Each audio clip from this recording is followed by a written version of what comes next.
Καλησπέρα σας κυρίες και κύριοι από το εδεσσαϊκό στάδιο. Η τελευταία μέρα του Ιανουαρίου, Κυριακή 31 Ιανουαρίου, θα παρακολουθήσουμε μαζί τον αγώνα μεταξύ του Εδεσσαϊκού και της Αναγέννησης Γιαννιτσών. Για τον Εδεσσαϊκό, Κατρατσέας, τερματοφύλακας, Παπουλίδης, Τζούρτζος, Πετρόφ, Παπαηλίας, Πούπης, Χόντζιας, Σαβαΐδης, Μεταξάς, Παλιμάνης και την εντεκάδα κλείνει ο Λαφαζανίδης. Για την Αναγέννηση Γιαννιτσών, Σαβουλίδης, Κοτινίδης, Ξανθόπουλος, Χαραβιτίδης, Βασιλιάδης, Ζαφυρή, Σωτηριάδης, Ουρούτσι, Κάρτσιος, ο οποίος είναι και αρχηγός της ομάδας της Αναγέννησης Γιαννιτσών, Σίμος, την εντεκάδα κλείνει ο Κιζηρίδης. Βλέπουμε και το διαιτητικό τρίο που έχουν τις χειραψίες από τις δύο ομάδες, τον Παναγιωτίδη τον Χρήστο, τον Αρέστη τον Νικόλαο και τη Σταμανίκη Μαλαμάτη.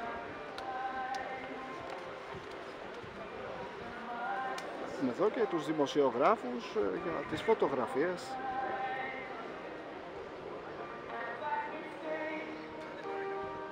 Πολύ όμορφα, σε λίγη ώρα το παιχνίδι.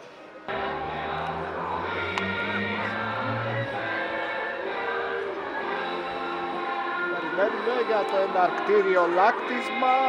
Βλέπουμε στη σέντρα είναι η Αναγέννηση Γιαννιτσών. Είναι όλα έτοιμα για να αρχίσει το πρώτο ημίχρονο, το οποίο αρχίζει. Έχουμε μια σέντρα.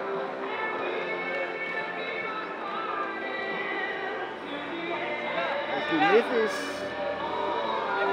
στη φάση αυτό το πλάγιο out. Ένα δύο με υπερένταση, Πετρόφ, όμορφα.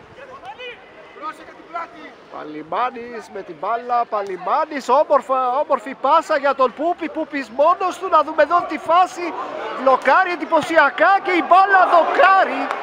Πολύ όμορφη φάση για τον Εδεσσαϊκό. Η φάση δεν έχει τελειώσει. Λαφαζανίδης προς τα πίσω, ένα σουτ, δεν περνάει.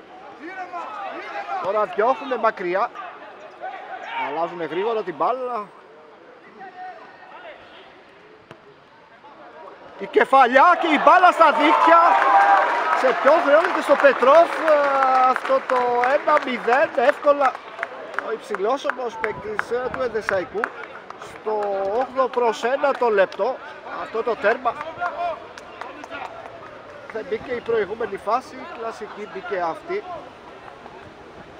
Φύγει την μπάλα, έχει και λίγο αέρα.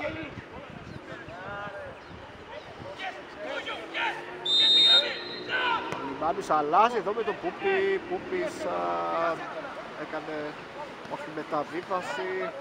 Αλλάζει εδώ με τον Μεταξά. Μεταξάς μόνος του περνάει από δύο παίκτες και η μπάλα στα δίκτυα από το Παλιμάνι. Πολύ όμορφο τέρμα. Άλλο ένα. Ο αρχηγός, βλέπετε τους πανηγυρισμούς, το 2-0. Όμορφα μεταβίβαση του Ρούτσι, να δούμε αυτή τη φάση. Την Αναγέννηση έχει βγει. Συνεχίζει εδώ στη γραμμή. Περνάει μπάλα και το 2-1 για την Αναγέννηση Γιαννιτσών. Σε αυτό το λεπτό.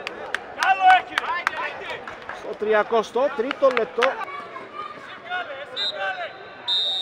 Και εδώ τελειώνει το πρώτο ημίχρονο σε 10 λεπτά μαζί για την